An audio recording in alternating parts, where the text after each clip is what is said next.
grow into impressive young men. So now, the 2025 senior baseball players and their parents. Number 1, Caden Barmer and his parents Cornelius and Chantrell. Caden will attend Gordy Beacom College. He would like to thank his parents and Coach Kerr for pushing him each day to be the best that he can be. Number 2, Travis Pites and his parents Gabe and Kim. Travis will attend George Washington University. He would like to thank his parents for everything and Coach Kerr for always willing to open the field. Number 3, Austin Downs and his parents David, Jennifer, and Alexandra. Austin will attend Ursinus College. He would like to thank his mom and dad for always supporting him in everything he did. Number 6, Clark Mileto and his parents Mark and Linda. Clark will attend Roanoke College. He would like to thank his parents and Calvert Hall for an amazing 4 years of baseball and his teammates for a memorable senior year. Number 7, Will Hack and his parents Jim and Joel. Will attend James Madison University. He would like to thank his parents, Coach Kerr, and the coaching staff for believing in him.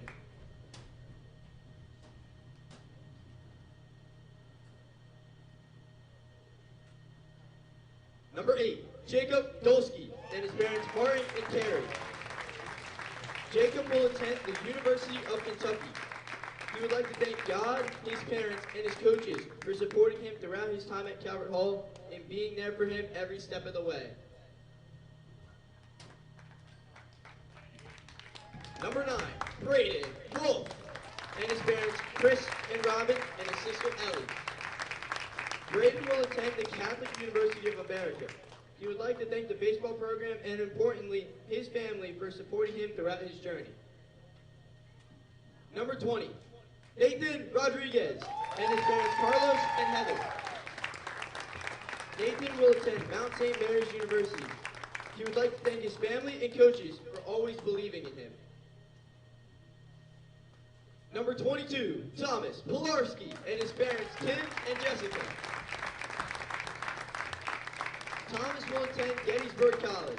He is grateful for Calvert Hall baseball, the dedicated coaches, and his family's endless support. He could not have done it without you all.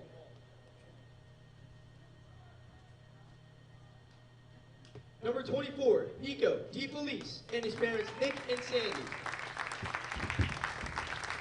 Nico will attend the University of Delaware. He would like to thank his mom and dad for giving him the opportunity to play baseball and always supporting him.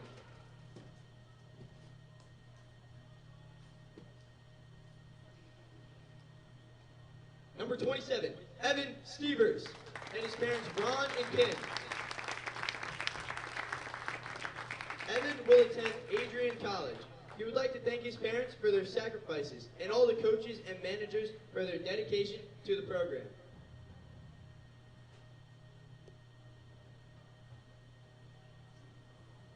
Number 30, Peter Bayshore and his parents Dad and Cindy. Peter will attend St. Joseph's University. He would like to thank his parents, coaches, teammates, and everyone who has helped him throughout his career. Number 35, William Wallace and his parents Bill and Lisa. Will attend Frederick Community College. He would like to thank his parents for everything they have done and Coach Kerr and all the coaches helping him as a transfer student and guiding him through Calvert Hall. Now for the varsity baseball managers. Cayman Wolf and his mother Jennifer and brothers Tiernan and Gabriel. Cayman will attend UMBC, and he would like to thank his mom for everything she has done for him in the baseball team for a great journey.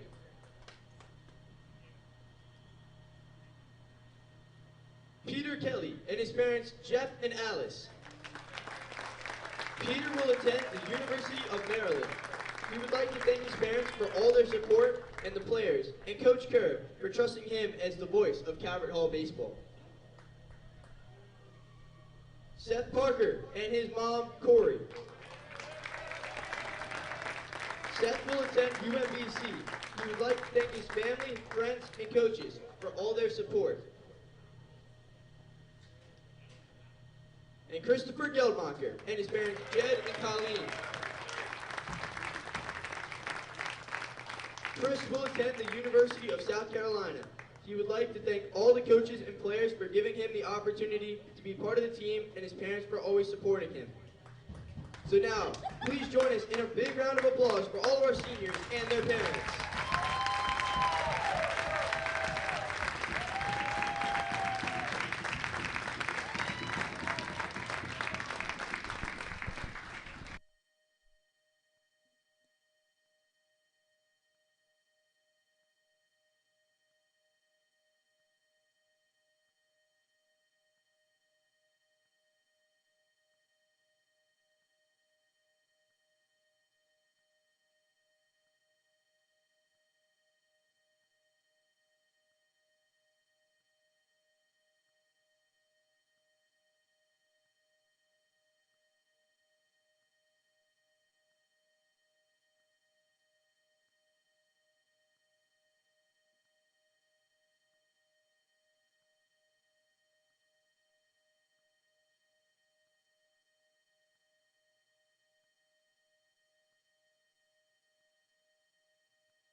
of our national anthem.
Ladies and gentlemen, my name is Caleb Stein, and I'll be joined here with Owen Cox in a moment. But just to get the stage set, it is senior day here at Carlo Crispino Stadium, a day that we recognize the hard work and sacrifices of all the players and their families to this baseball program here at Calvert Hall. And it's, of course, these seniors' last regular season home game. The Cardinals are going to take on the Archbishop Curley Friars in the second game of this final series of the regular season. And in the first game, the Cardinals came out victorious in a 4-3 game where Braden Wolf hit the winning run in the 8th inning. Calvert Hall enters this game 16-8 overall, 11-5 in conference, still atop of the Maryland State rankings at number 1, and on a hot streak, winning 6 games in a row dating back to their spring break trip in Virginia. A win today for the Cardinals locks up at least the number 2 seed in the MIAA playoffs, in the 4-man playoffs. If John Carroll gets the win, they'll lock up the 1 seed. But if MSJ can pull off the win at John Carroll today, then there's still a chance these Cardinals can claim the number 1 seed and home field advantage throughout all of the playoffs. Owen Cox, we have a great pitching matchup today with Peter Bayshore and Owen Shapiro for the Friars. And what are you looking for in this game? Well, we saw it on Monday. You just have to be able to control the zone, hit your spots, and both these offensive can be explosive, but they can be held in check like it was on Monday. Pretty low-scoring game. Pretty, maybe average-scoring game, 4-3. The Cardinals took that one, but you're really looking for Peter Bayshore and Shapiro for Curley just to get ahead early and kind of just command and make it known that, hey, I'm here to pitch and I'm here to play.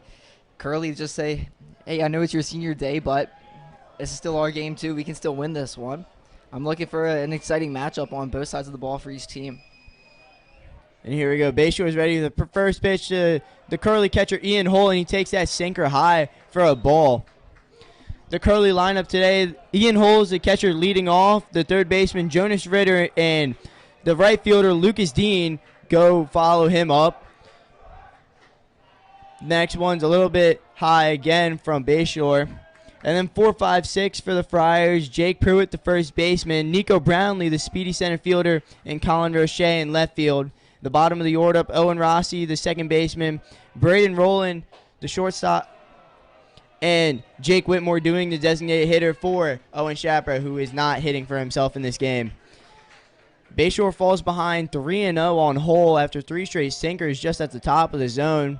This umpire seems very early in this game to have a little bit more of a lower zone, and that one's fired in for a strike from Bayshore.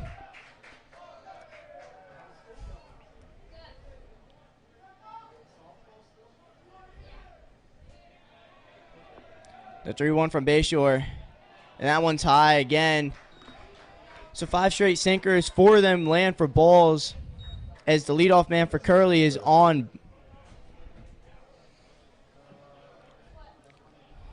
Cardinals got to make sure it's an exciting day for them. They got a lot of seniors out there on the field and in the dugout ready to come out and play. You just got to make sure you don't play down. You have to be ready, stay locked in, even though this is your senior night, is your last home game of the regular season. Bayshore senior himself trying to limit walks after he gives up the first one pretty early. And Curley's going to have a pinch runner at first. Khalil Jackson's going to come on for the catcher, Ian Hull, as a courtesy runner. The defense for the Cardinals is pretty normal. I mean, obviously, the constant shifting over in left field. Today, it's Luke Kreiner's job. Center field and right field, Caden Barmer and Will Haggs always going to be there. And then on the infield, you have the senior Thomas Pilarski over at the hot corner, Travis Pites and Clark Mileto, your double play combination up the middle, and then the sophomore Anthony Williams, who's become now the everyday first baseman ever since the middle of the season.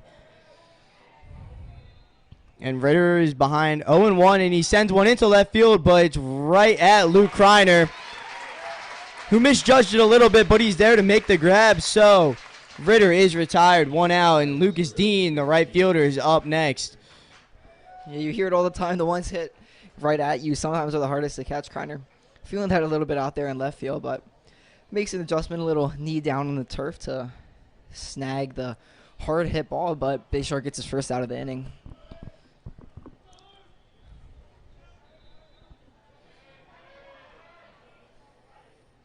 Dean batting from the left side. Jackson still over at first, not running yet.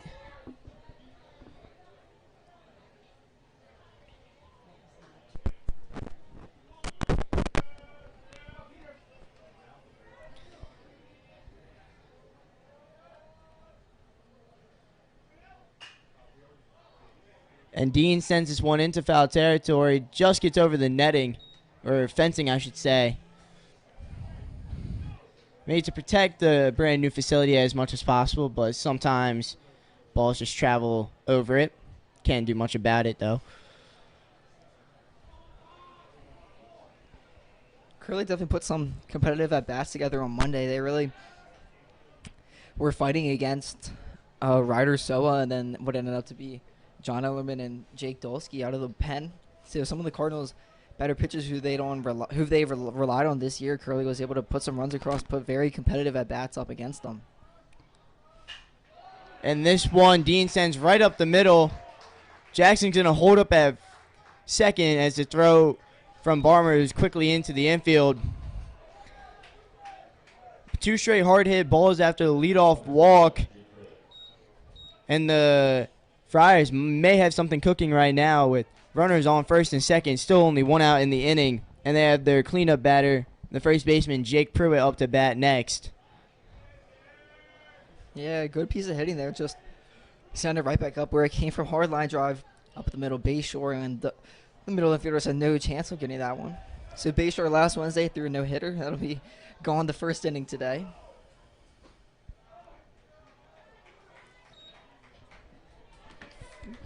First pitch to Pruitt, another sinker that's low.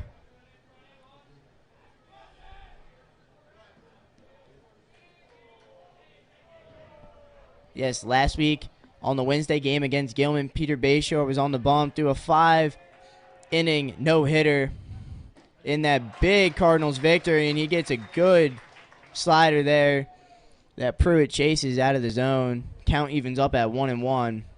Yeah, Pruitt wasn't even close to that one. Like you said, good slider. A little to the right of that outside corner to the right-handed batter. Bayshore able to even up the count. Really looking for a double play ball here. Another good slider, and again, Pruitt chases. Same pitch, same location. Coach Kev saw what he liked from that first swing and threw it exactly again. So Bayshore is finally ahead of a batter.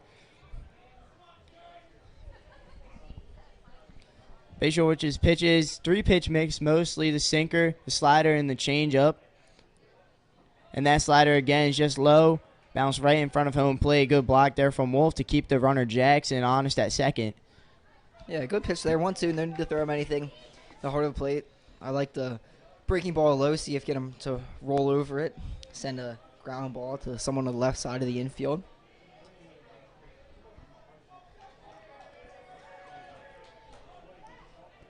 No one holding Jackson over on second. Bayshore fires the sinker just outside and away. Count runs full on the senior Pruitt. Yeah, already giving up one walk this inning. Really don't want to let the 4-hitter get on for free to bring up a 5-hitter with bases loaded, 1 out. Center fielder Nico Brownlee standing on deck. And the payoff pitch to Pruitt is the slider that's hit up the middle, bounces off. Trav fields it, goes to second himself. And the throw over appears to have brought Williams off the base.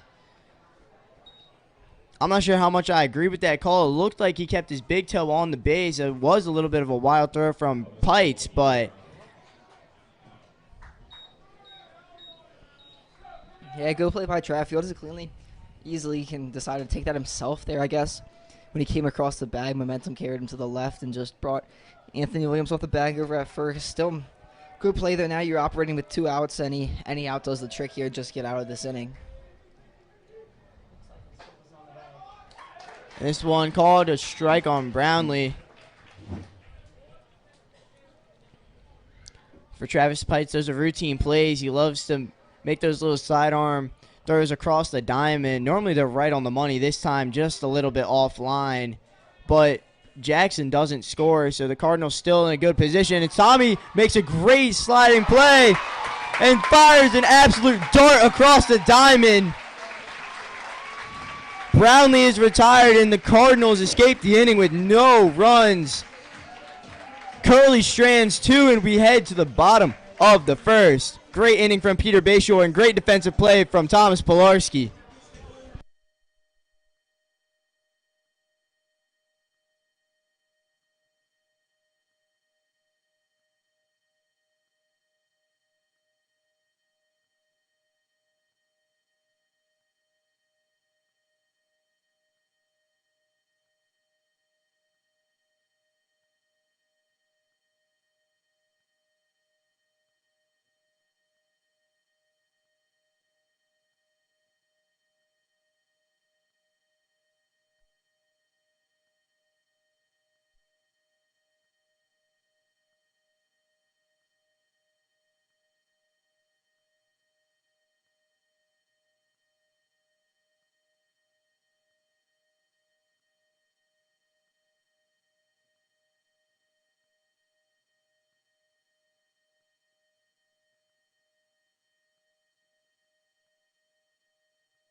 Here we go to lead off in the bottom of the first. Caden Barmer. Barmer, one of the seniors, recognized pregame. And the first pitch he sees from Shapiro is a curveball that's outside. Owen Shapiro, the senior, committed to UMBC. Yeah, fastball will be up in the mid to high 80s. Curveball in the mid to low 70s. And that curveball to the lefty Barmer, which we might be seeing a little bit more of. The off-speed pitches to the lefties in this lineup. Barmer calls time.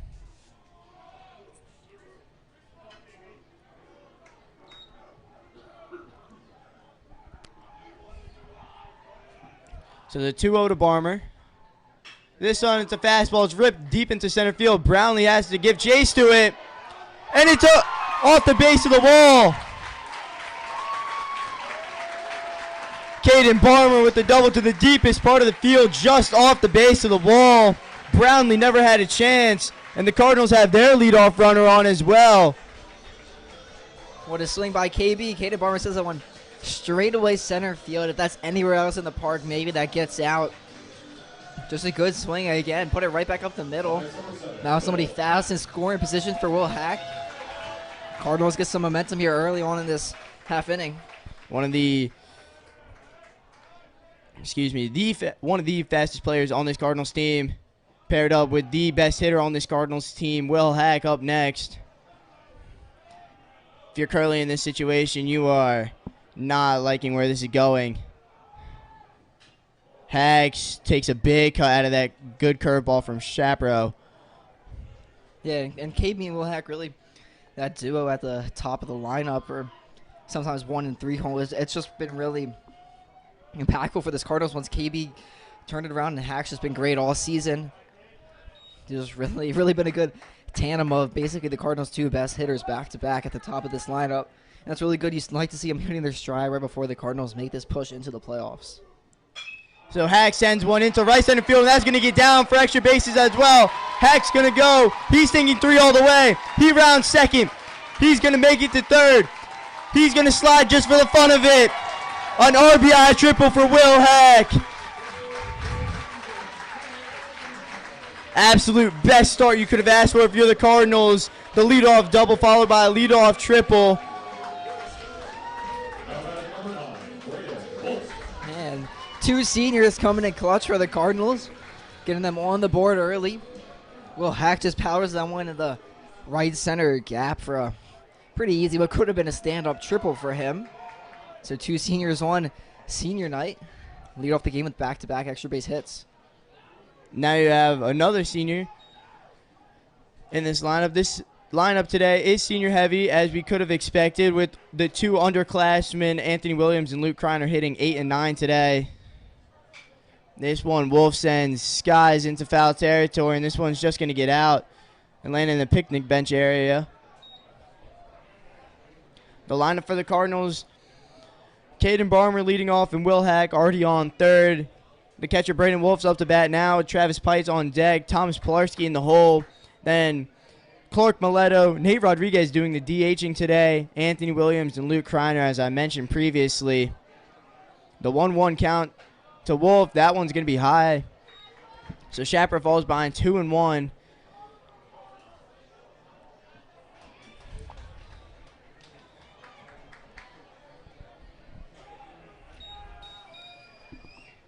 And this one, Wolf sends into right field, but it's going to go foul again.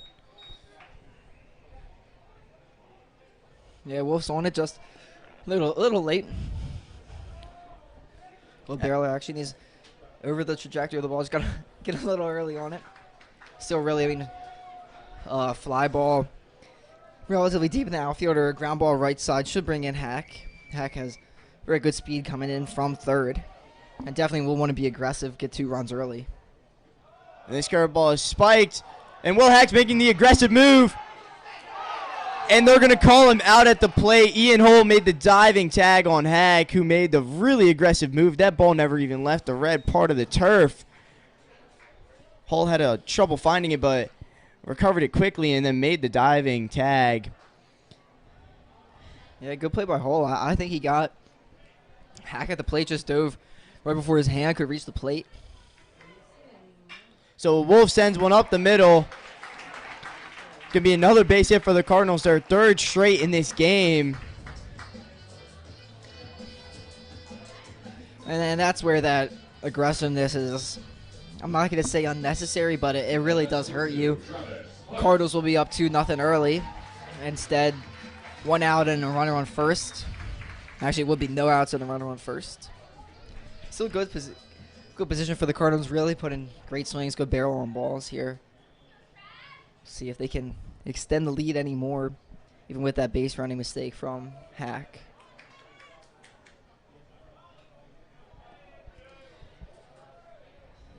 So now Travis Pites in the cleanup spot. He takes that curveball from Shapiro for a strike.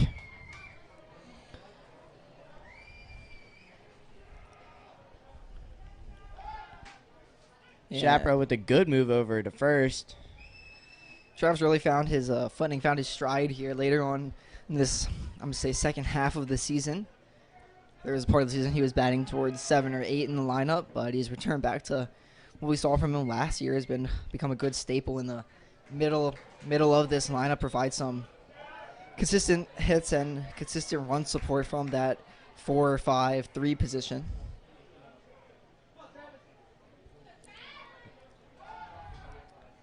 Another pickoff attempt from Shapiro.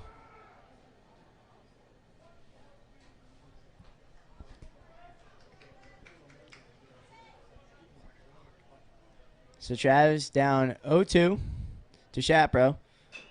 And this curveball is fouled inside the box, it appears. And Shapiro definitely throwing a lot of pitches this inning. Some long ABs and some hits. So good to see the Cardinals get ahead early. I mean, by the time he can get 2 more outs, hopefully you can put more pitches on him. Another pickoff attempt from Shapiro, but this one, it gets away, and Oliver's going to go all the way to third. And this time he's going to make it to third. It's standing up easily. The throw from Shapiro just got past Jake Pruitt over at first, and it took a weird bounce off the fence and rolled all the way almost back into fair territory down in right field. You've heard it before, speed kills. You were with Oliver's speed over there at first. You make a bad throw. Again, with that same speed, he easily takes third on that. Still 0-2. And Travis fouls that curveball back into the netting. Good AB by Trav again. Same position, just a deep fly ball. Hopefully ground ball to the right side, maybe to the shortstop. Can bring in Oliver with good speed home from third. And the shortstop, Rollin, and the second baseman, Rossi, are playing really shaded towards the first and third base bags. So the middle of the infield is super open. And Trav strikes out on the drop third strike curveball. He almost held up, but the umpire said he went around and Hull applied the tag to get the second out of this inning. So now that breaking ball from Shapiro is outside on Pilarski. Yeah, if this Cardinal offense really can't get in this, runner from third in 2 situations, 3 situations, just really not good situational hitting. Coach Kerr has been stressing that all season. If you have a runner on third, less than 2 outs, they have to be scored by any means necessary. And if a balk is that means, they'll take it too. Shapiro with the balk started his delivery and stopped. So Oliver's going to score. No stress on Pilarski, no stress on Oliver either. That curveball drops in for a strike, so the count's now 2-1 on Pilarski. Yeah, Christian Oliver just with a little pump fake over there at third base, faked like he was starting to go home. Just got Shapiro off a little bit. And the Cardinals will always take a free run given to them. Now this time the infield positioning is a little bit different. Looks like they have some sort of shift on Thomas Pilarski, which I'm not sure if they know, but he'll hit it to all parts of the field. And he still beats it. Sends one into left field, though. It's a long fly out as Colin Roche is there to make the grab and end this inning. But the Cardinals score 2 runs on 4 hits as the first 3 batters reach on. And Peter Baescher is going to come out for a second inning of work, looking to settle in just a little bit more.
The left fielder, Colin Roche, is going to lead off in the top of the second inning. Peter Bayshore looking to settle down a little bit more in this inning.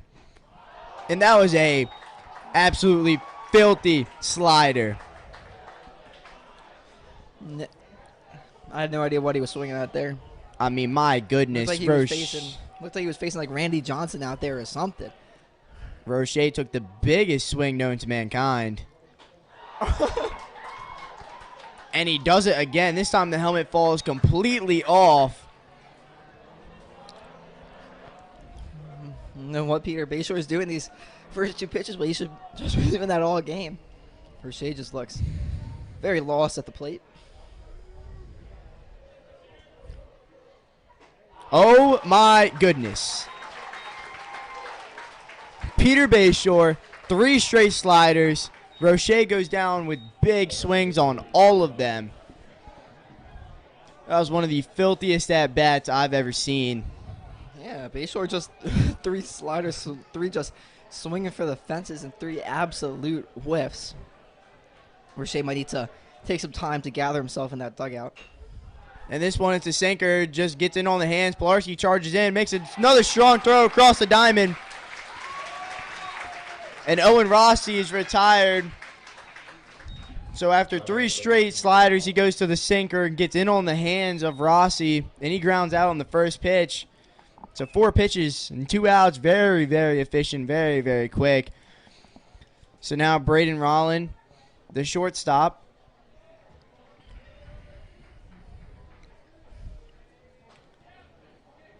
He takes at the first pitch, and that slider is just inside. Yeah, he could pitch a little backdoor slider.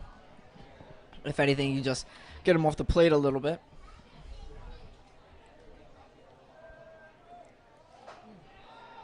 Another one. This time also a little bit more high. Looks like Peter really trying to throw that slider well and early here in this game.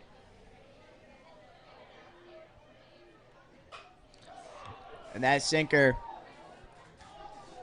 off the bat of Rollin goes into the parking lot. Luckily safe from the cars. Initially, it might have hit one off a bounce.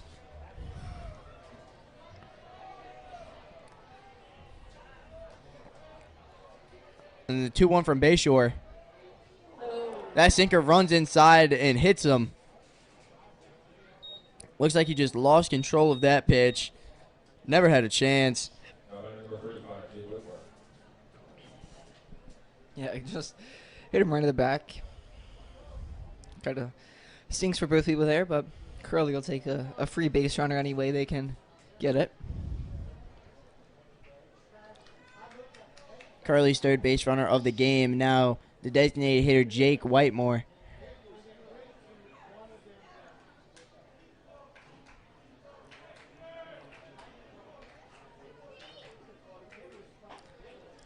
And there's another good slider from Bayshore. Yeah, not offered up, but still dotted outside corner of the plate. Good job just to get ahead here. Bayshore's committed to St. Joe's in Philadelphia, where he'll continue his baseball career next year. And that sinker, oh no, it looks like a changeup. Swung through and missed.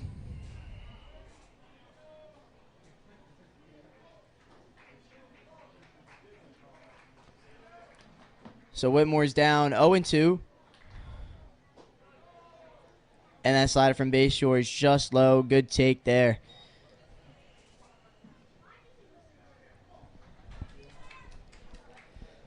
Still up 1-2, no need to throw anything too much in the zone.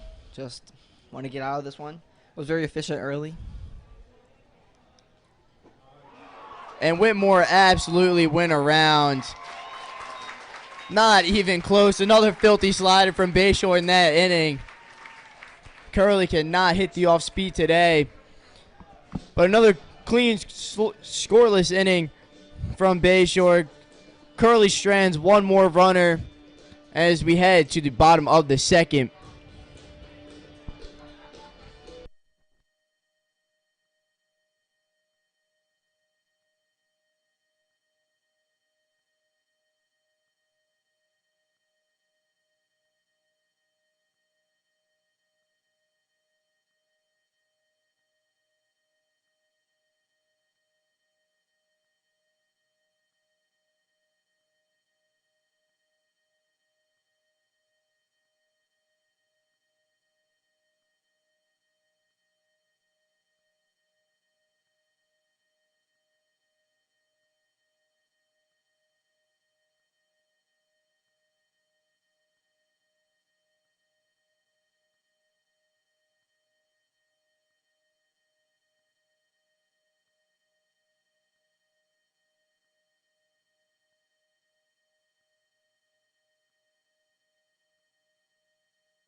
6, 7, 8 due up in the bottom of the second, led off by Clark Mileto.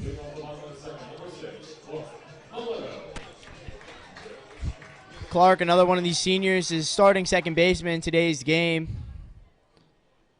First pitch he sees from Chapro's fastball call for a strike inside part of the plate.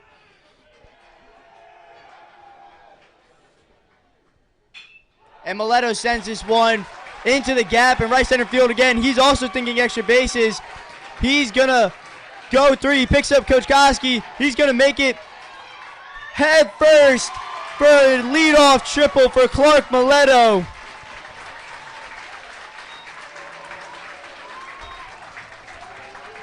How about these extra base hits for the Cardinals? Another one just powered into the right center gap. No chance the outfielders can get to it and cut it down. Cardinals again lead off extra base hit for one of their seniors on this team. Sets up another situation. Runner on third with less than 2 outs for Nate Rodriguez. And the Curley defense playing back. So it appears as if almost any ball in play, unless directly back to the pitcher, will score a run. Curley probably just trying to limit the damage. This one's a chopper. Fielded cleanly by Coach Koski.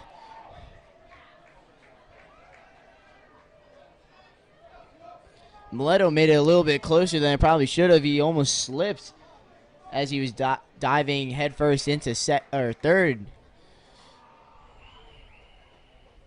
The 0-2 on Rodriguez. He sends one up the middle. RBI single for Nate Rodriguez. His 4th RBI of the year. And another great piece of hitting done by the Cardinals. Absolute smoked right back up the middle. Another senior with a RBI, big hit for the Cardinals. Nate Rodriguez, but trying to get a little more action and get himself going a little bit. That ball is killed straight up the middle, just really hard. Solid line drive, good piece of hitting. So the Friars pitching coach is going to come and try and calm down Owen Chapro.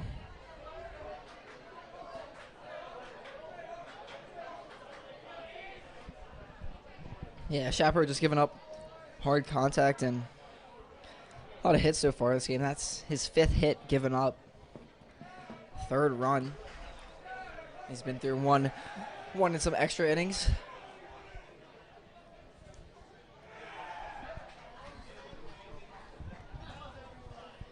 Now, if you look at the stat sheet and you see Anthony Williams only batting .234, that doesn't really sound too good, but it's just been a lot of hard line drives and foul balls that have just gone right to the gloves of the outfielders of the teams in the MIAA and in Virginia. A couple of extra base hits have been robbed from Williams.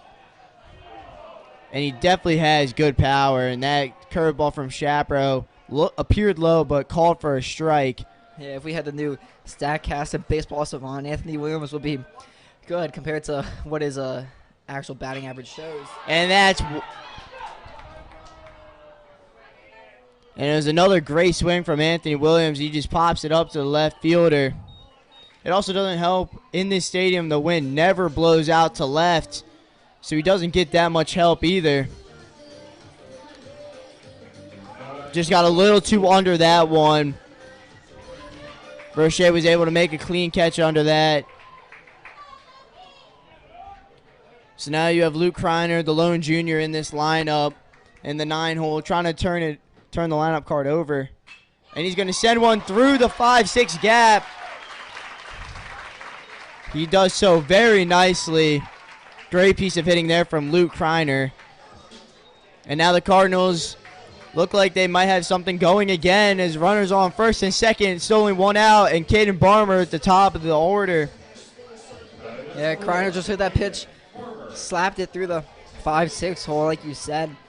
And yeah, KB, one of the hottest hitters on this team, had a big double to start it off the first inning. See what he can do here.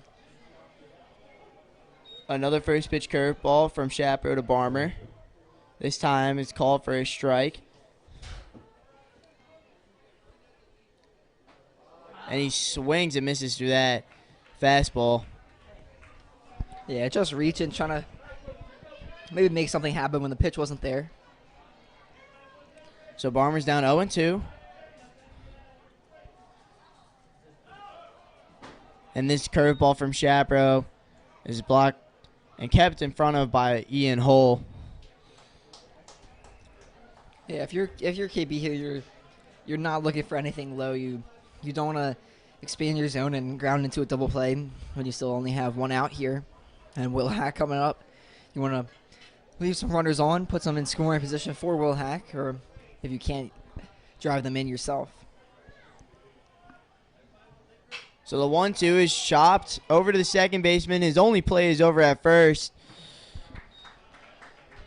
So Barmer advances the runners, does not quite get to the outfield to score the Rodriguez, who has good speed over at second, but the runners advance 90 feet each. And so now Will Hack's going to be up. Hack looking to drive in more RBIs. Already has his first one with the RBI triple. Center and right fielder scooted back a little bit into the power Hack has. This fastball from Shapiro is outside. You could maybe think about pitching around Hack here, but with Braden Wolf on deck, he had a hard single the first inning, so not much better. Good take there from Hack. That curveball maybe just a bit outside. This umpire so far has a pretty tight zone. And that curveball is up, so 3-0. I'd give Hack the green light here. I mean, your best hitter, he knows what he's going to swing at, and if Shapiro gives him a good pitch, he can put a drive into one.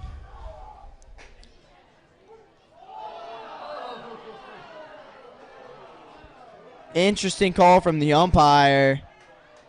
I couldn't tell if Hack had the green light as that pitch never even looked like a strike, but 3-1. Another slider that was, again, outside. So Shapiro getting lucky with this umpire. The last two pitches seemed way outside. Not even close. Not even close. But now another pitch to Hack, and he just sends it up the middle again. Takes a wide turnaround first as Rodriguez and Kreiner are going to score, and Hack drives in 2 more runs.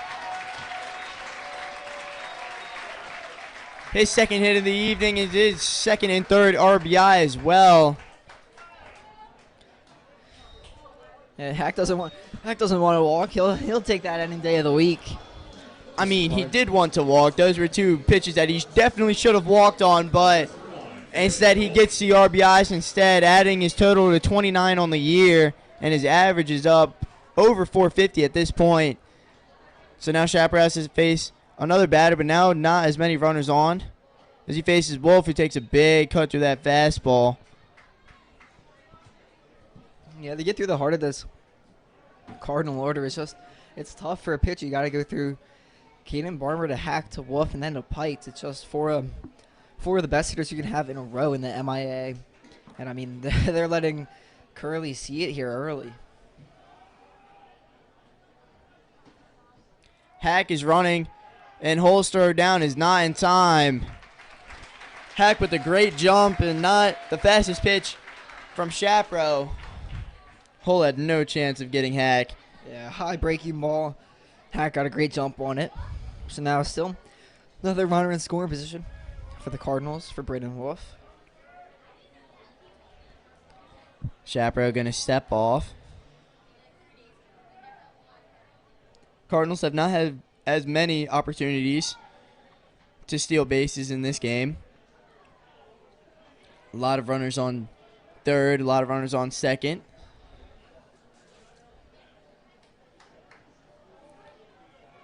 And the count's 1-1 to Wolf, who sends one into center field, but it's right at the center fielder, Brownlee. So the Cardinals score 3 more in this inning off a couple of good hitting, couple of pieces of good hitting. And the Cardinals now lead 5-0 as we head to the top of the third.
top of the order, leading off for the Friars in the third inning, looking to come back from a 5-0 deficit early in this one.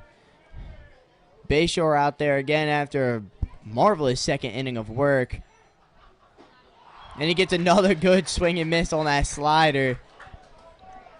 That pitch has been working today. If it ain't broke, don't fix it.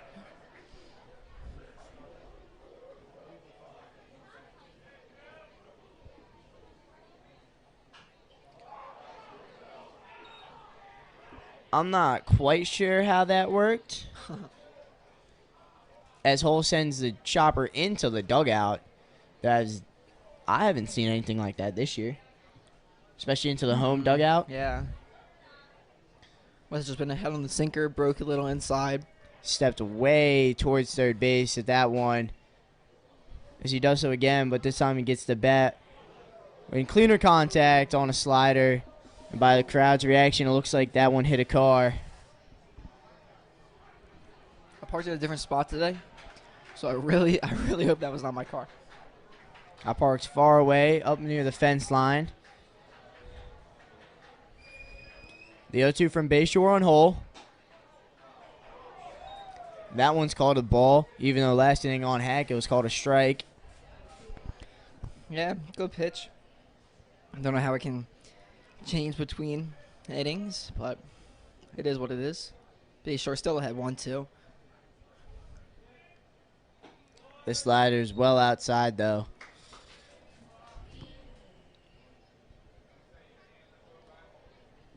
A little different than what we saw on Monday. Monday, corners really weren't able to piece much together until a little later on in the game. And this time, Bayshore gets the call third strike on a sinker at the bottom of the zone. Hull is retired for the first time this game. And now the third baseman, Jonas Ritter, is up next.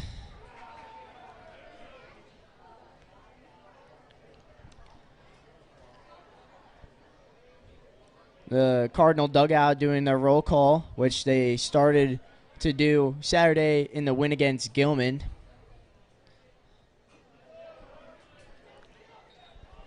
And a huge win, I should say, at that. Another ugly swing on a slider from Bayshore. This time just gets out a check swing from Ritter. This sinker is low.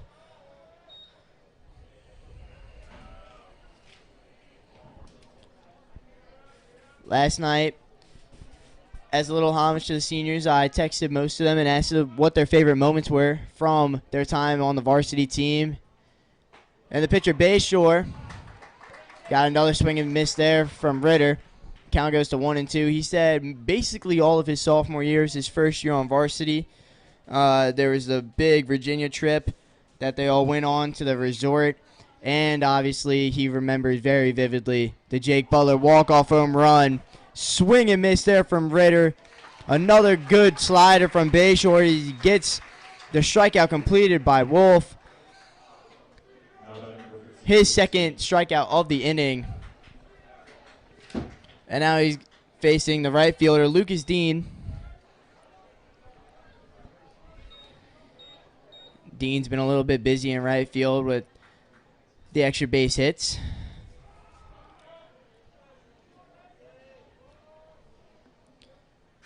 And he fouls back a sinker from Bayshore.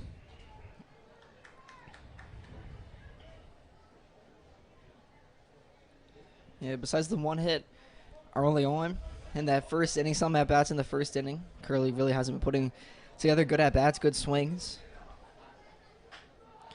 And he just pops this one very awkwardly on the infield. That was off the hands. Maybe literally off the hands as that one just went up straight in the air. Bayshore runs under it and makes the catch.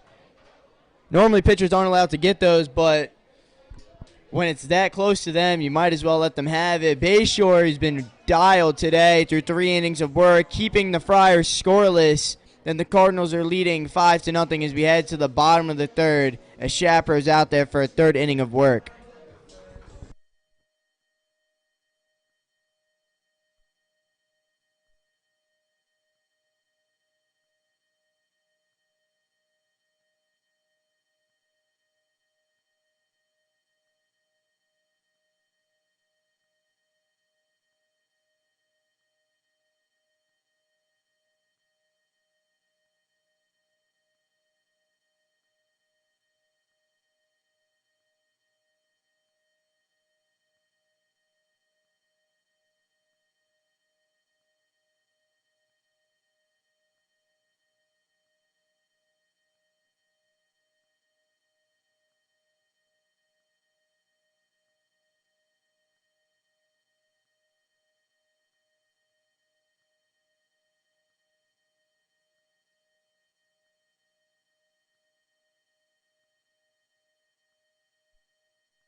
heart of the order due up for the Cardinals. Travis Pite's going to lead off, hoping to get a little bit of redemption for himself after that first inning strikeout.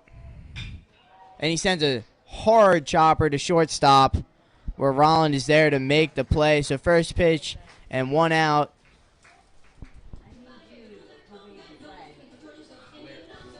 Yeah. Hard ground ball by Pice, just right to the shortstop. Not much you can really do about that. Brings up the senior third baseman, Tommy Pilarski.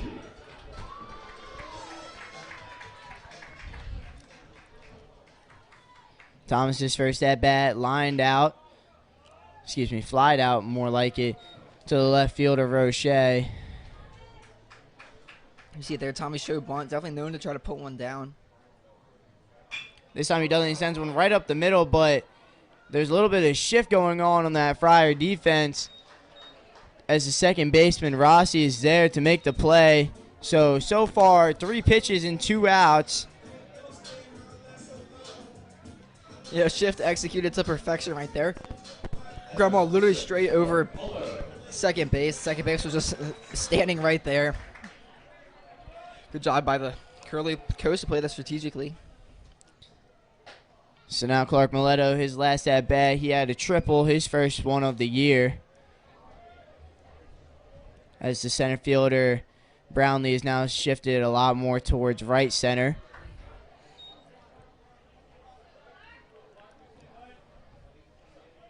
Yeah, big gap in left center. That fastball from Shapiro is up, so the count goes to 3-0 on Clark.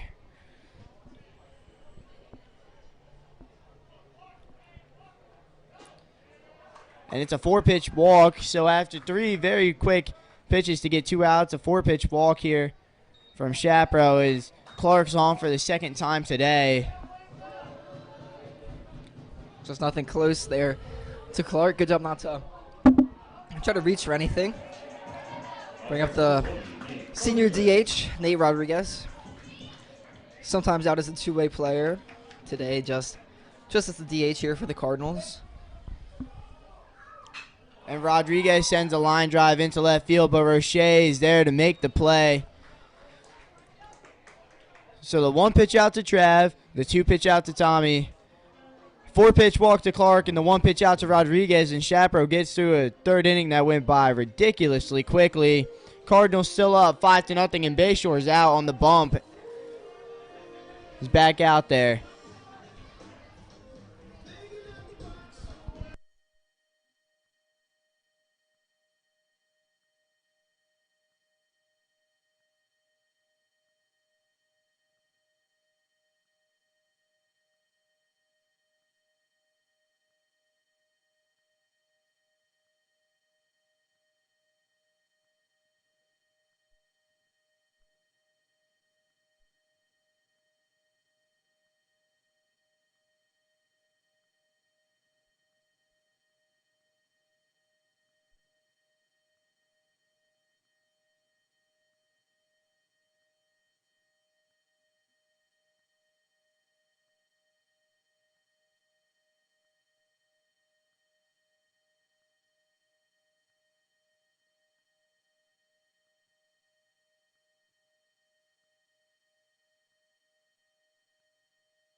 The first baseman, Jake Pruitt, is going to lead off the top of the 4th inning.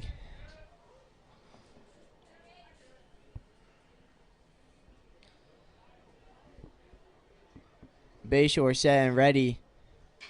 And Pruitt sends this one high into right field, but Hack is camped under and makes the grab. So another first pitch out for Peter Bayshore. Yeah, good job getting ahead early. Well, not even get ahead early, but get the first out early. Baseball just looking for efficiency, keep his guys the lead, have them be able to get their bats back and get back in the box.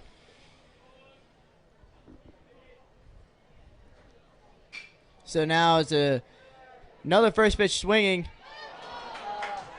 Nico Brownlee sends one into left field, and Kreiner's not there to make the grab. He had a good jump on that, but that ball was just diving away, and while he was sliding, could not squeeze the glove on it all the way. So Brownlee's there for a leadoff.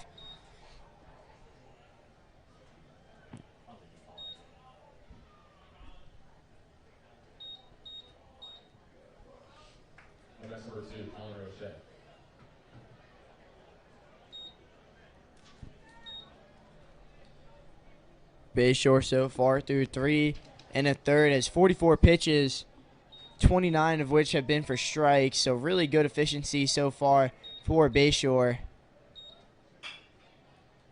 And Roche grounds a slider over to Pilarski, who overthrows.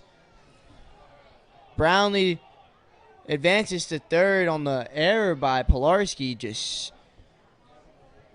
super uncharacteristic.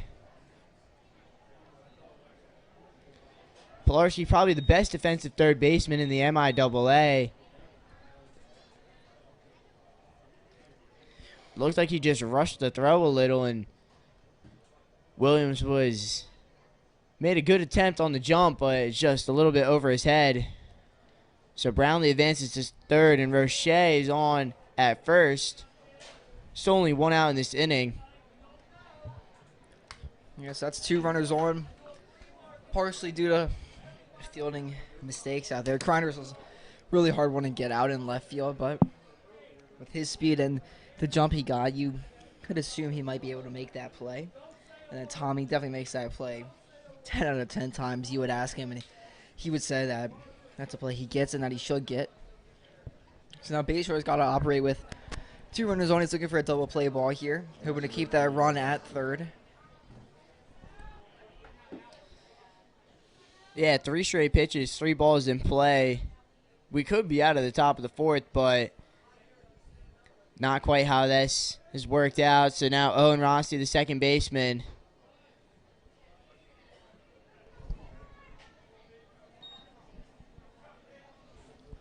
Also, I have to say, Roche slowed down his swing a lot. He saw another slider from Bayshore, was able to get contact on it, and then just got lucky from the overthrow of Pilarski.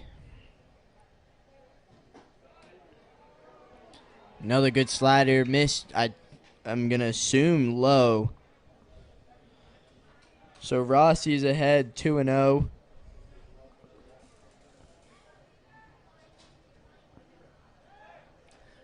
Pick off over the third by Bayshore. Unsuccessful, but keeping Roche honest over there. Don't want to let him advance to second, make it a second and third 1-out situation.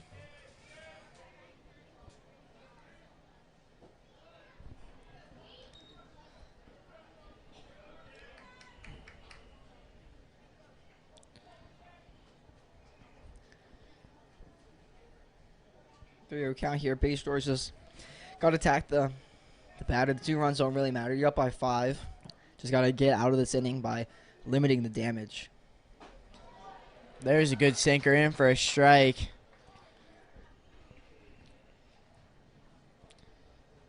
Bayshore, you can tell, along with most pitchers, lose a little bit of their control when they're pitching from the, pitching with more of a sidestep delivery. The stretch, from the stretch. There's the word. There's the word. Yeah, definitely. You got to speed it up a little bit to make sure that guy on first doesn't advance, and with that comes a little loss of accuracy, loss of control. Bayshore, though, worked himself back in at 3-2. Roche's going. The payoff pitch, and it's hit up the middle. And it gets under the glove of Travis.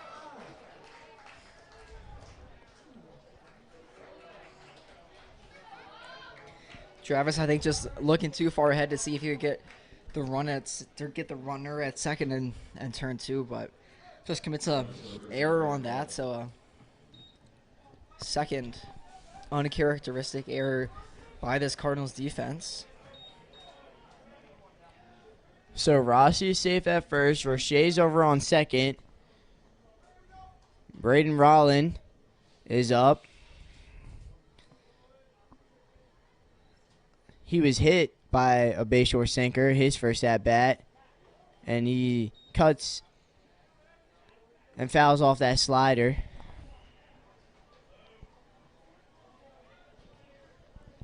Yeah, Bayshore is still the same mindset again.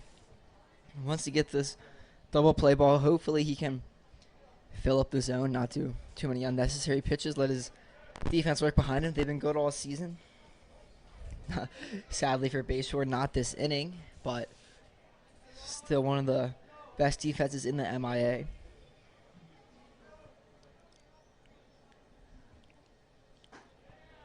That slider from Bayshore is just inside on Rollin.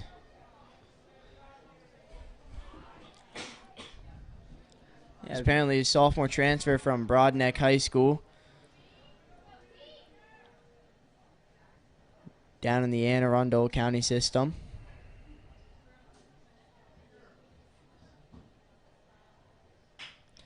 And he flares a liner into left field. Kreiner is able to get it in quickly. So Roche is not able to advance, and now there's the base is loaded, only one out still. And the DH, Jake Whitmore, is being pinch hit.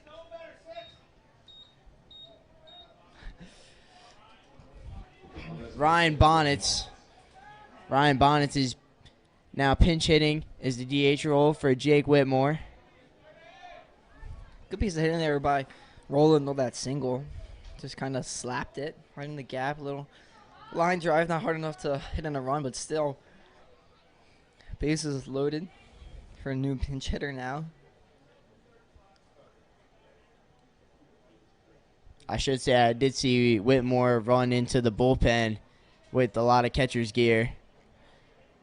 So maybe when he's not batting, or not catching, I should say, he's a bullpen guy. So Ryan Bonnets, his first at-bat of today, comes in with the bases loaded.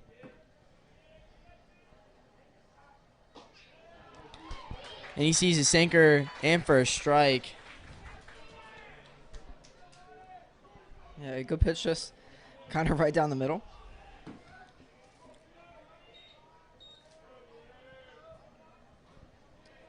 One run has already scored in this inning. Curley looking to add some more. Bonnet sends a high fly ball, but into foul territory. Caught by that tree.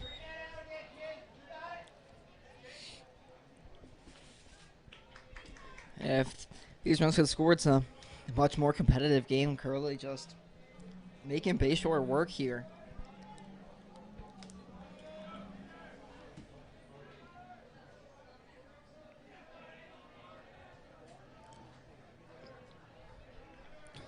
Bayshore head 0-2. Bonnets lays off that slider. Another good pitch from Bayshore, but Bonnets staying disciplined at the plate.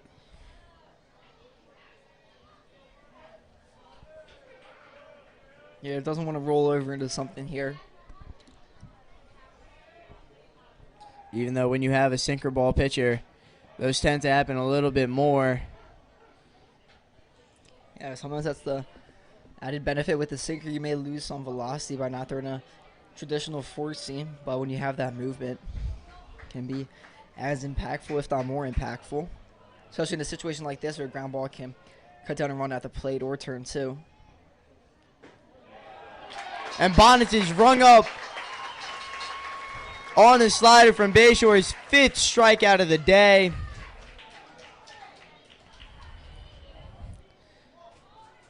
Good pitch there.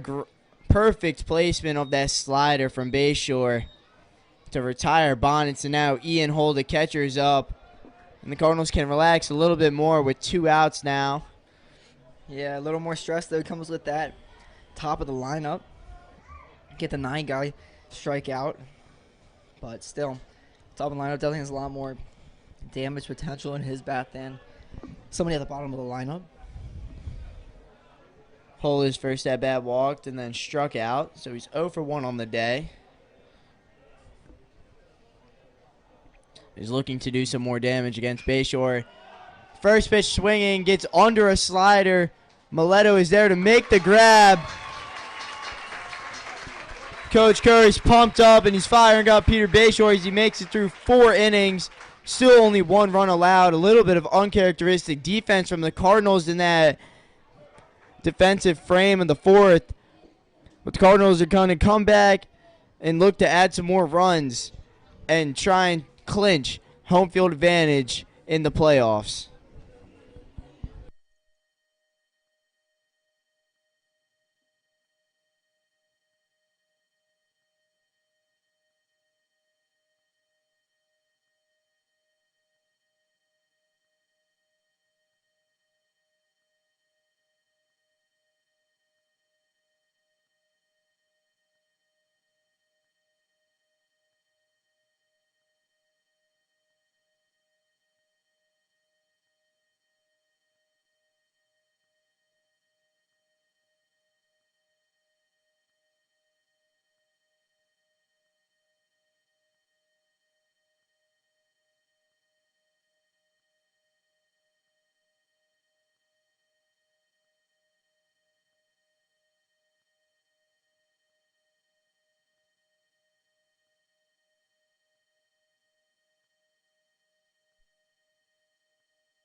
Eight, 9-1 in the bottom of the 4th. Anthony Williams, who had a long fly out his first at bat against Chaparral, who so far through 3 innings of work has thrown 52 pitches, and this one's a hard grounder from Williams. First pitch, Rolland is there to, and makes the out. So Braden Rolland getting a little bit of work now over at shortstop.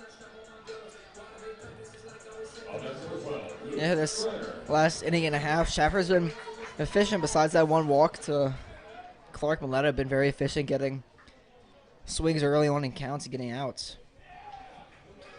As I was saying, through 3 1/3 now, Schapper at 54 pitches, 33 of which are for strikes. Now he faces Kreiner, who swung first pitch, his first at bat, and hit a single through the 5-6 hole.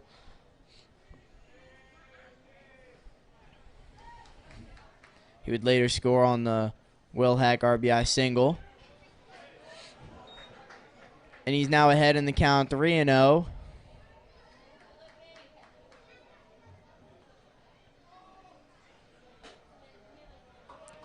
And he draws a 4-pitch walk as well. So Kreiner now with good speed over at first. Draws a walk, and the top of the order is back up.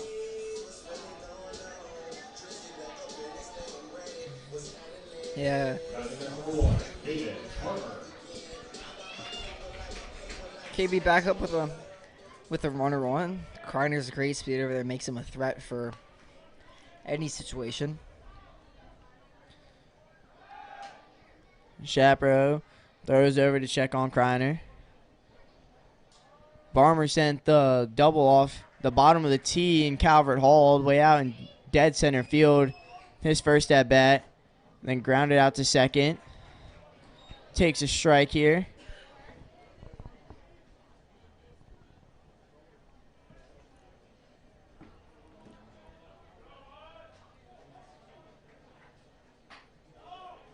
This fastball from Shapiro just tails outside though. Count evens up at 1-1. Kreiner still over on first.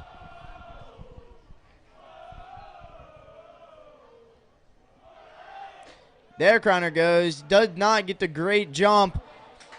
But the shortstop, Braden Rolland, drops the ball.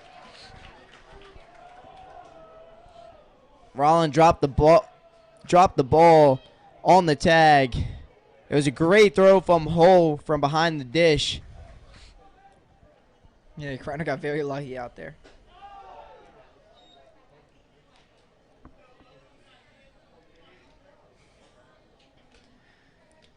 KB looking to driving Kreiner. He's going to have that big double early on, other than that ground out when he was back up in the second inning. And this one, it gets through. Kreiner had to hold up originally as he thought the third baseman, Jonas Ritter, was going to make the play. But it just bounces over his glove, and Barmer advances. So Barmer reaches on the single. Kreiner had to hold up. He's going to stay over at third.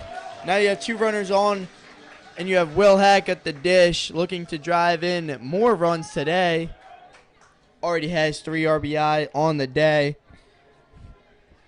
Yeah, double and triple for him. 2 guys on with great speed.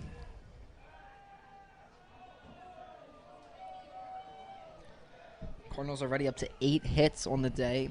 They're 3.1 innings. Or 3.1 innings of them being on offense. Hacks takes a big swing to that Shapiro. Appears to be a changeup. Yeah, it looked like a changeup, just a little slow and kind of went right on the bat of Hack. Might have caught him off guard a little bit. This time the fastball is low.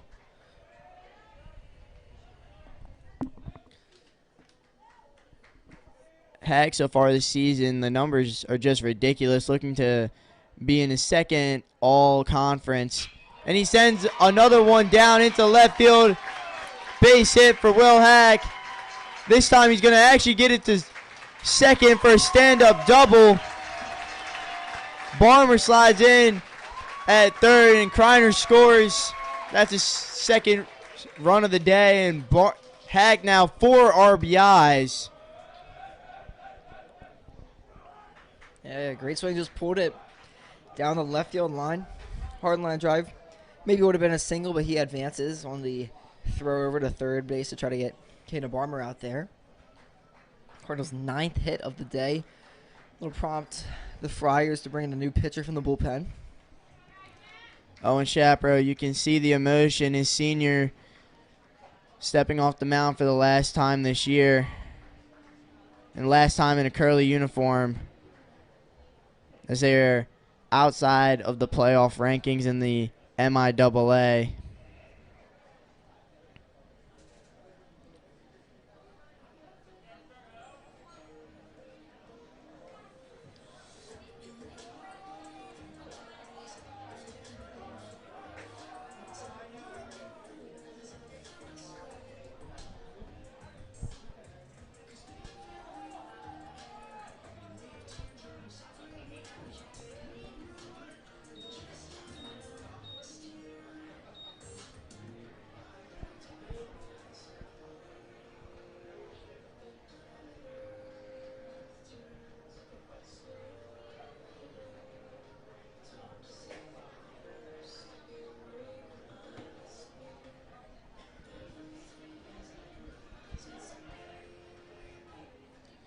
Liam Gerard's the new pitcher for Archbishop Curley. He's going to come on with 2 runners in scoring position and only 1 out.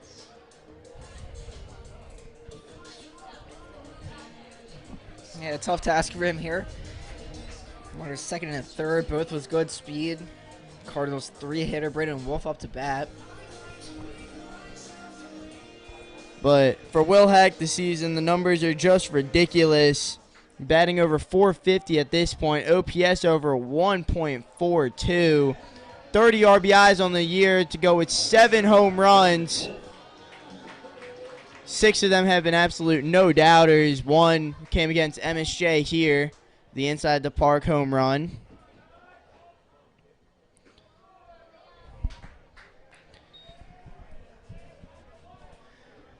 Yeah, really the goal for Curley is just don't want to let this game get just like fully out of hand. Wolf smokes that foul ball past Coach Koski, who had no want to field that ball at all. Brandon Wolf again just looking to do whatever to bring KB in from third. Two pretty aggressive base runners for the Cardinals out there. Wolf shows bunt, but pulls back because that slider from Gerard is outside for a ball. So the count goes to 2-1 on Wolf.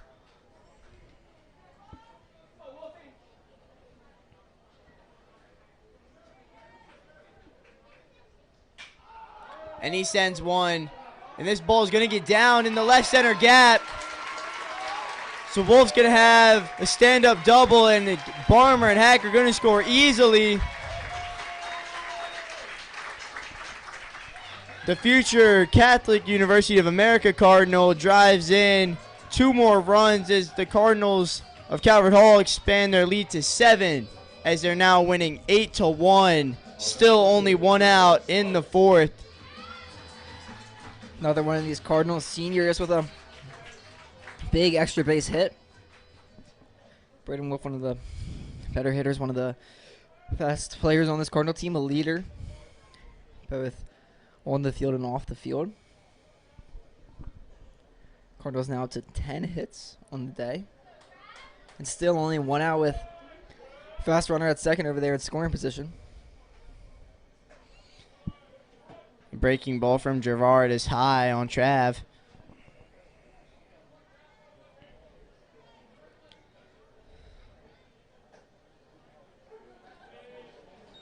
This one called for a strike now.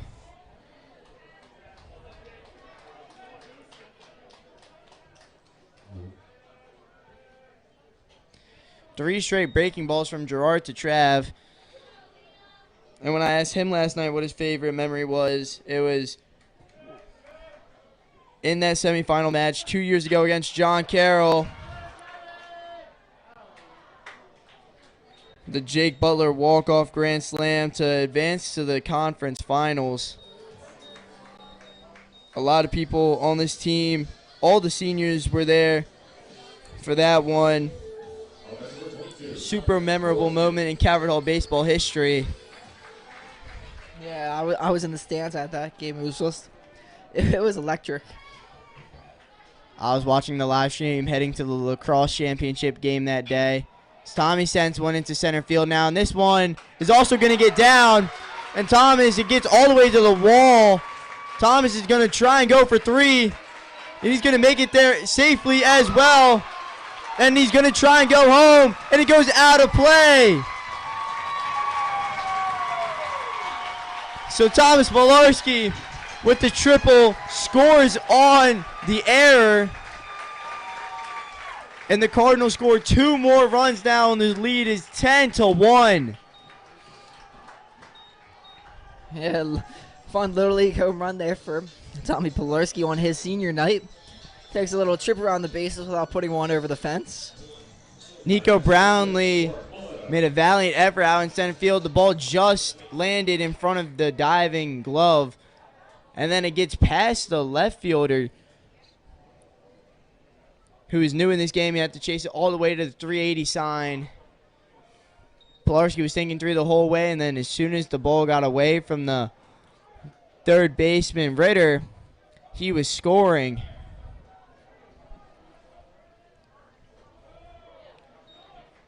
It just seems like when things aren't going your way, they're not going your way. And for Curley, that's kind of the case today.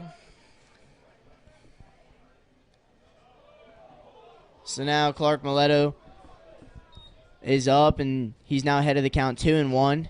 That fastball from Gerard was not picked cleanly by Hull, and it just bounced straight off the umpire's chest protector.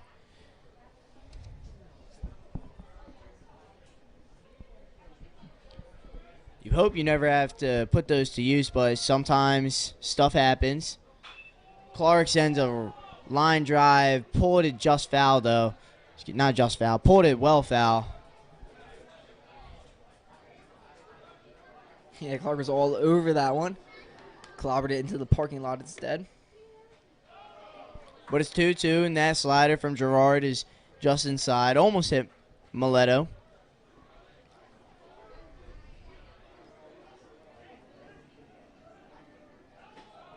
And Mileto draws his second walk of the evening. Good discipline from the plate today from Clark Mileto. Yeah, and if you're Coach Kerr, this is the at-bats and kind of performance you want to be seen from your team about 5 days before playoff action.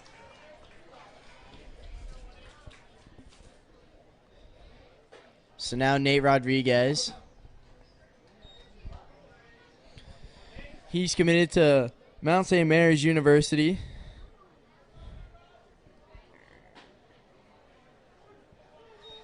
Two good swings from Rodriguez. They want a hard single, another hard fly out. Could be a good boost to this Cardinal lineup if he starts getting some more hard contact. Change up there from Gerard. Got a big swing and miss from Rodriguez.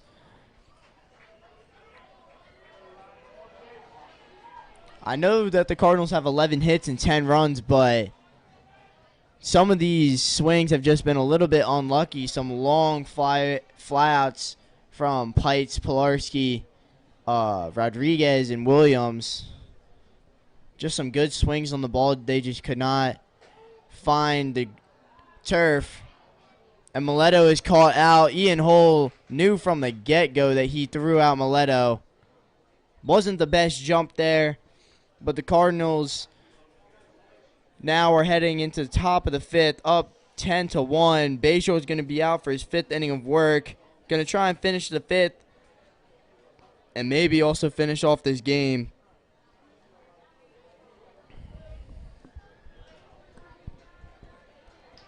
But a fifth-run fourth inning from the Cardinals, and they lead. We'll be back in just a moment.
Two, three, four in this inning, due up for the Curley Friars.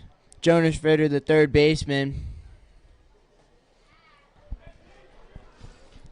He has a hard single on the day, and the first pitch he sees from Bayshore, and his third at bat is sinker that's inside for a ball.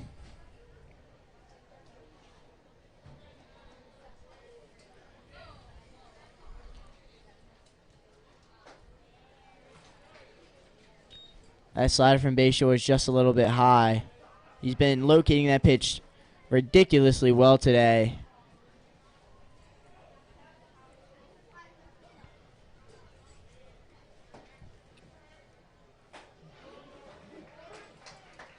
And that sinker call for a strike.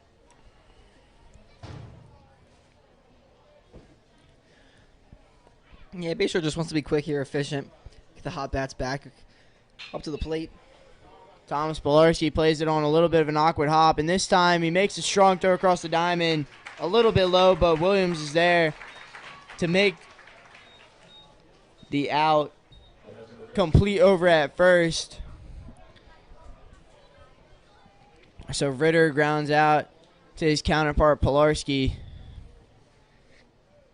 And now Lucas Dean, the right fielder.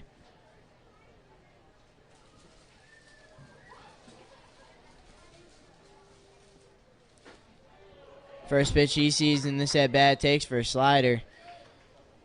Takes a slider for a strike.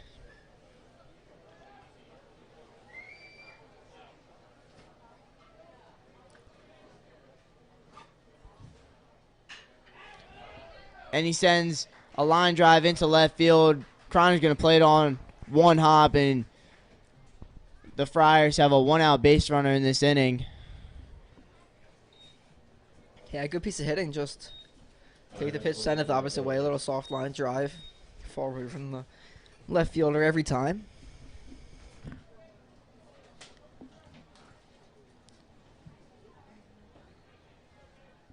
So now the first baseman, Jake Pruitt, being subbed out for the junior Noah Yates. I believe he was on fresh off last year, or maybe 2 years ago, and then pulled up straight to varsity. When I was on the Calvert Hall freshman team, we played against him. He sends a hard grinder to Trav, who flips it over to Clark. Finishes the double play. Peter Bayshore, have yourself a day. Another quick inning of work. And the Cardinals are now looking to add just one more run to complete the Mercy Rule win and win their 7th in a row.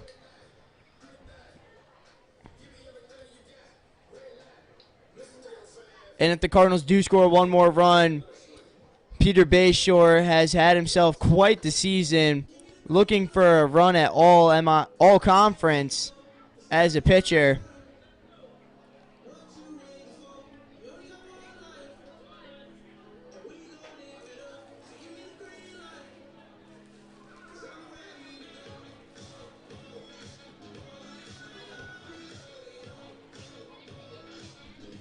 Bayshore's final stat line today, even if the Cardinals do not score another run in this inning: 5 innings pitched, 4 hits, 1 run, none of which was not earned based off the errors, 1 walk and the 5 strikeouts, a bunch of which have been on the sliders. 67 pitches, 44 of which were for strikes, so great efficiency for Bayshore in this game.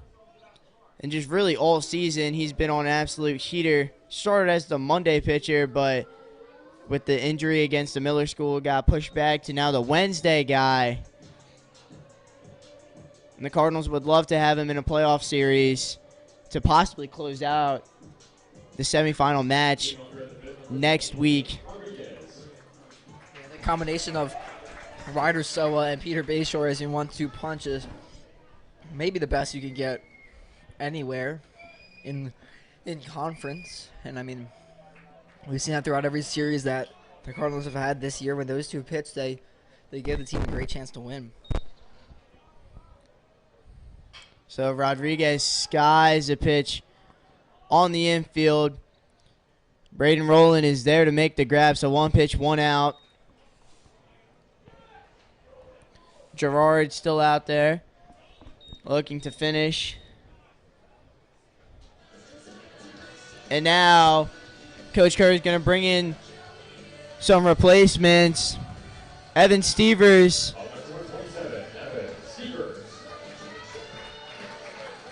Evan Stevers coming in to pinch hit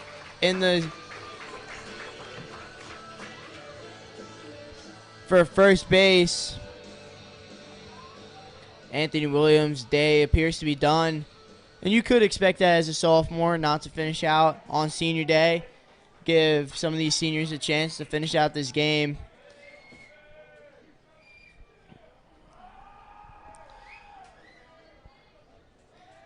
Yeah, Stevers a senior, first year on varsity.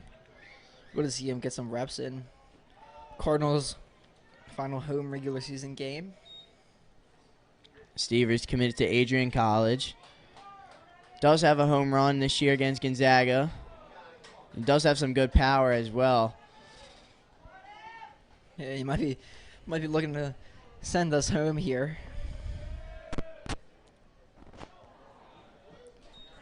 Good change up there from Gerard. Stevers gets another swing and miss. So Stevers behind the count 1-2. A little bit jumpy on his senior day.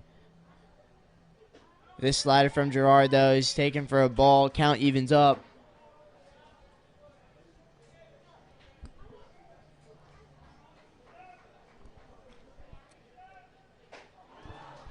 And Gerard gets a swing and miss on the high fastball. So Stevers goes down. And another senior to come in now for the junior, Luke Kreiner. Nico DeFelice. So now the Cardinals at this point have an all-senior lineup to try and end this game against Archbishop Curley.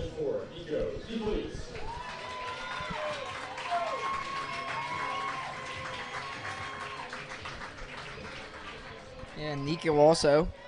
Big first baseman with power. Similar to Stevers in that regard. And DeFelice is the only Cardinal batter that's not named Will Hack with the home run outside of the Loyola series. DeFelice hit the grand slam in the 5-0 victory over Benedictine Prep. And he cuts and misses through that Gerard changeup, which has been really good. Out of the hands, it looks like fastball, so all the hitters have just been super ahead of it, and the bottom just dies out.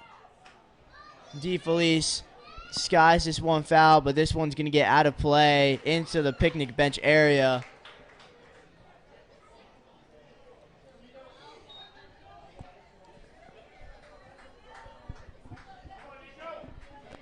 Nico down 1-2. Seeing if the Cardinals can maybe get a base runner on to flip over to the top of the lineup, flip over to KB and Will Hack.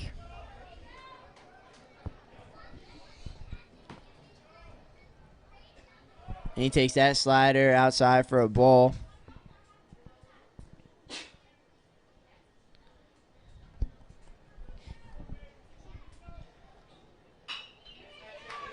And that one is scooped up by the third baseman, Jonas Ritter. And we are going to head to the 6th inning.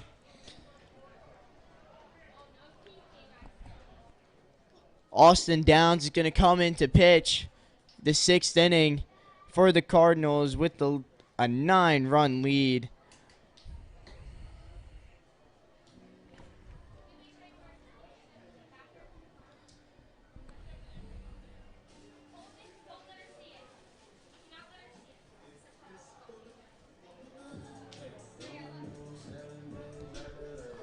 I mean, if you're a senior, you want to play as many innings as possible. You're trying to finish this game through 7. More innings, the better, especially when a lead as big as this. Defensively, nothing changes for the Cardinals. Kreiner's still out in left, and Williams still over at first.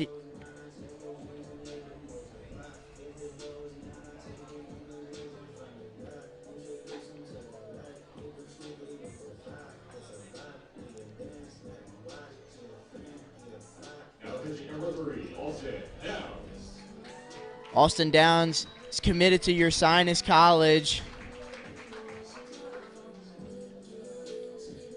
Second year on varsity after 1 year on Frosh and 1 year on JV. Pitcher through the whole Calvert Hall system.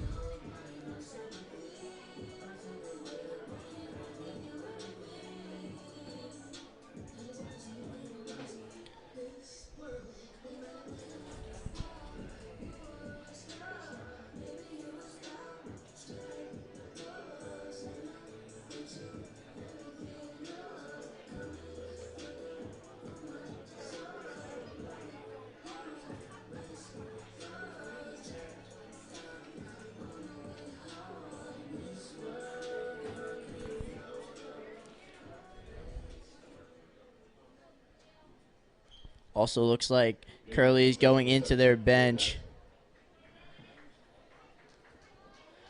So Khalil Jackson's going to lead off this inning.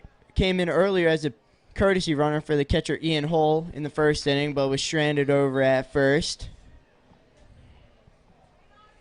Yeah, Khalil was a starter on Monday for Curley. Believe he might be a senior. Try to get him in as Monday was their senior night. Then for their seniors, this is their second to last game for Curley. And Downs fastball, curveball, changeup. So just a little bit different from the Bayshore, which is sinker slider changeup. That fastball just got past Jackson. Chasing the high fastball did not pay off for him.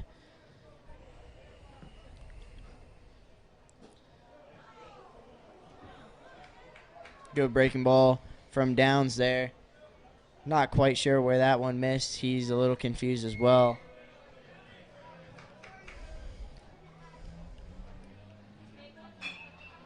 So Jackson's going to ground one out. He little stumbles out of the box. A slow roller like that, you expect Speedy Jackson to make a little bit more of a closer play, but just stumbles out of the box. Unfortunate for him, but Pilarski's there to finish the play. Yeah, good job by Tommy. Cut off Travis and just make that play. So momentum's going over to first. That should be third baseman's ball every time, especially when somebody as good defensively as Pilarski is. So now Cooper Cumberledge, who came in as a defensive replacement in left field for Colin Roche, gets his first at-bat of this game.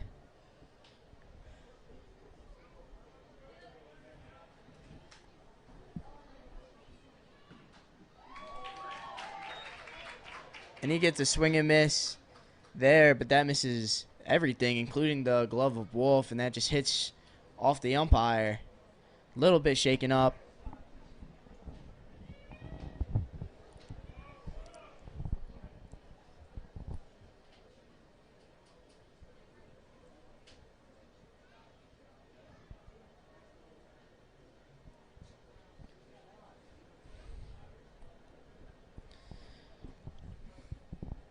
The sophomore Riker Marcel on deck for Curley.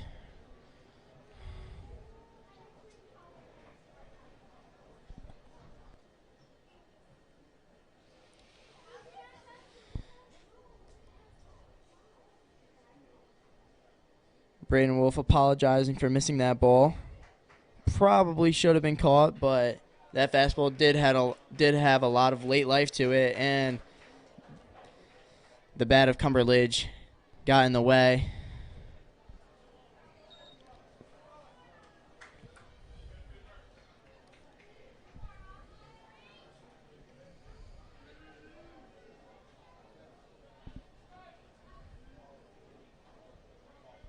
The 1-2. Called strike three. Perfectly painted fastball from Austin Downs to get the second out of the inning. Yeah, good pitch by Downey. Perfectly placed outside part of the plate, right on the corner, right on the white. And it's a pretty quick 2 outs here. So 2 up, 2 down. Riker Marcel coming in for the second baseman Owen Rossi. His first pitch swinging into the picnic bench area.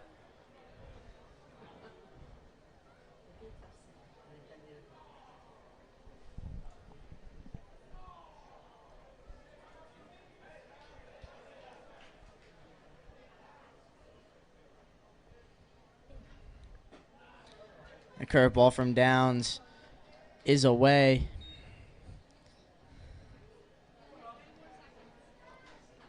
His fastball so far for the first 2 batters has been his best pitch.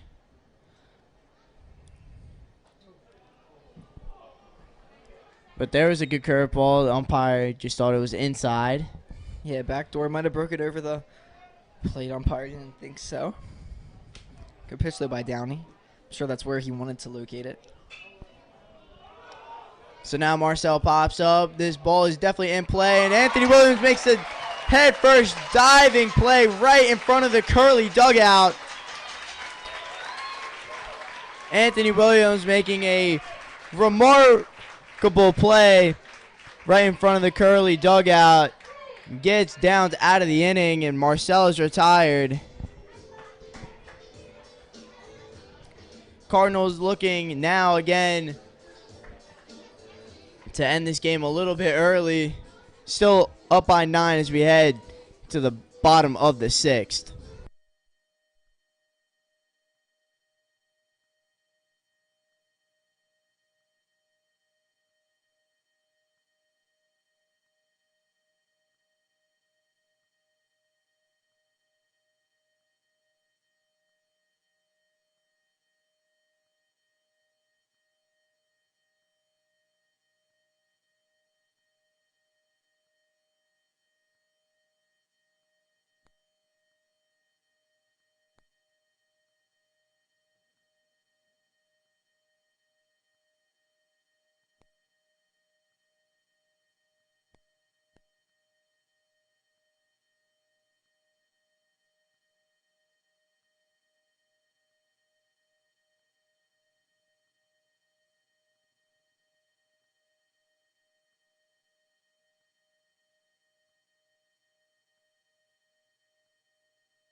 Liam Gerard still out there in his long relief role of Owen Shapiro.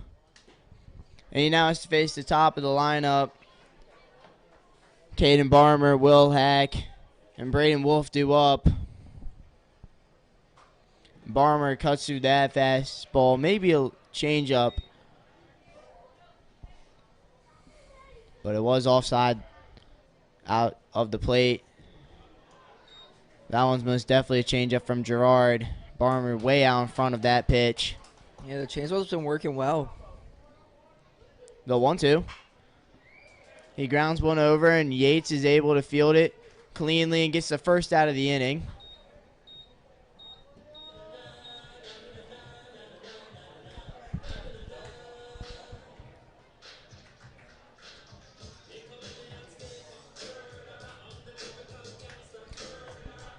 So now Will Hack is up, who in this game has hit single, double, and triple. Has brought in 4 runs in this game as well. Smokes this one foul in between the third baseman, Ritter, and the third base coach, Coach Koski. Hack recently hit for the cycle during the Gilman series.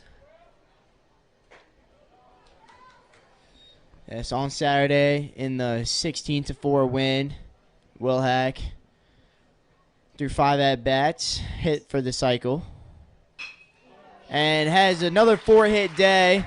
Not quite the home run, but another single. Another great piece of hitting there from Hack, who's been seeing the ball so well this season.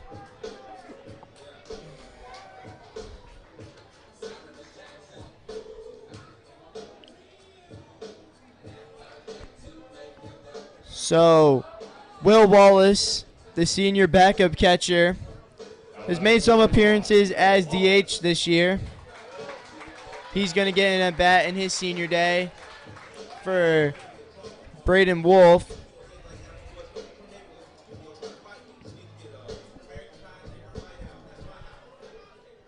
Yeah, Wallace was one of the few seniors who hadn't gotten in today.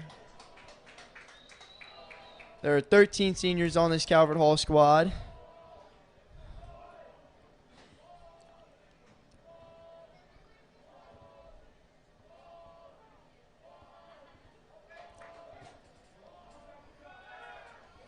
Hack dives back safely. Wally can bring Hack in. That'll end the game here. Cardinals just need 1. Look at Hack. And Wally sends one high over the hill in in right field, but that ball was just foul. Wow.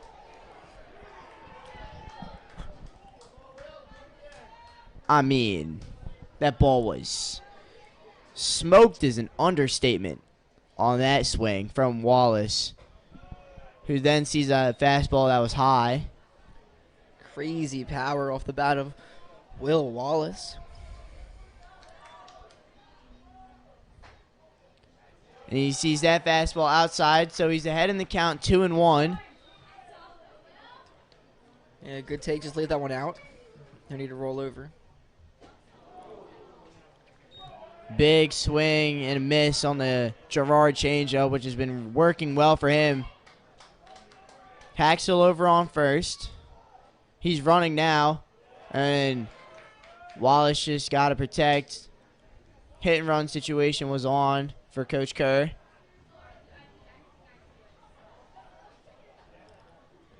Yeah, I want to try to get Hack in scoring position for Pites.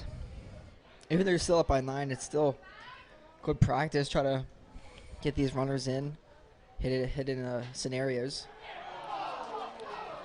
And Gerard strikes out Wallace on a fastball that looked a little bit inside.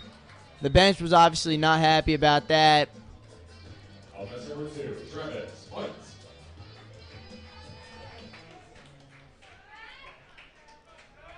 So now Travis is up. Haxel over on first. Gerard just makes a slow throw over.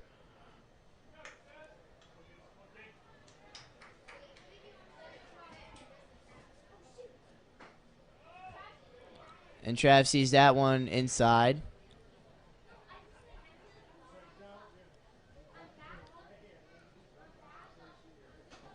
Takes a big swing to that breaking ball of Gerard.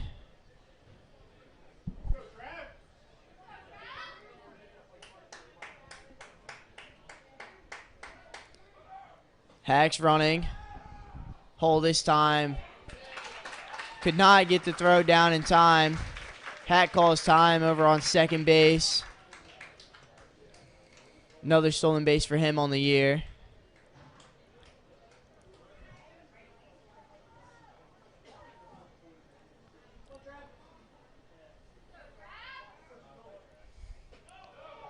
So Trav sees that 2-1 pitch low. So 3-1, good hitters count. Any ball to the outfield is going to most likely end this game. Instead, it's ball 4. So Travis draws the walk, and now Thomas Pilarski is up.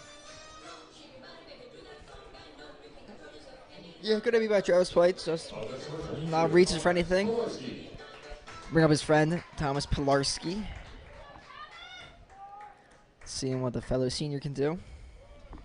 And this one from Gerard gets away from hole, so the runners now advance an extra 90 feet as well.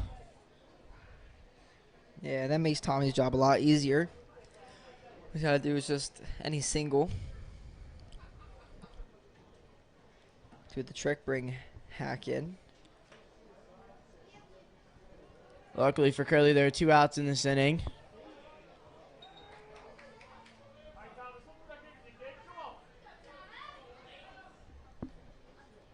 So Gerard, the 1-1 to Pilarski. And this one is spiked. And Will Hack's going to score standing up. And that's how this senior day is going to end for the Cardinals. Will Hack scores on the wild pitch. Cardinals have now won this series 4-3 on Monday, 11-1 today.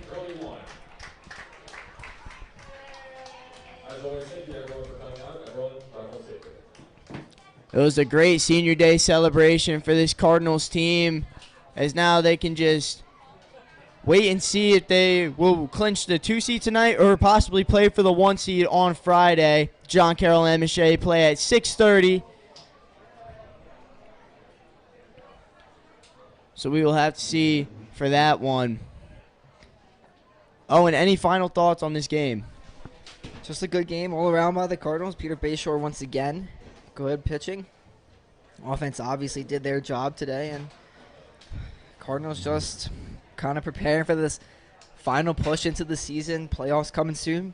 Looks like probably will be against Spalding, but not guaranteed yet. So just trying to get momentum and get to work as much as they can. And gotta feel happy for the seniors. I think almost all of them, if not all of them, came into the game today. So just all around good baseball played by the Cardinals, and look forward to the series finale on Friday and playoffs to come. The Cardinals improved to 17-8 on the season and 12-5 in conference. Spalding sitting right now at 12-6, but Calvert Hall owns the tiebreaker over them after winning the series earlier this year. For Ms. Baker doing the moderating today, and Owen Cox, I'm Caleb Stein signing off from Carlo Crispino Stadium. Have a good night, everybody.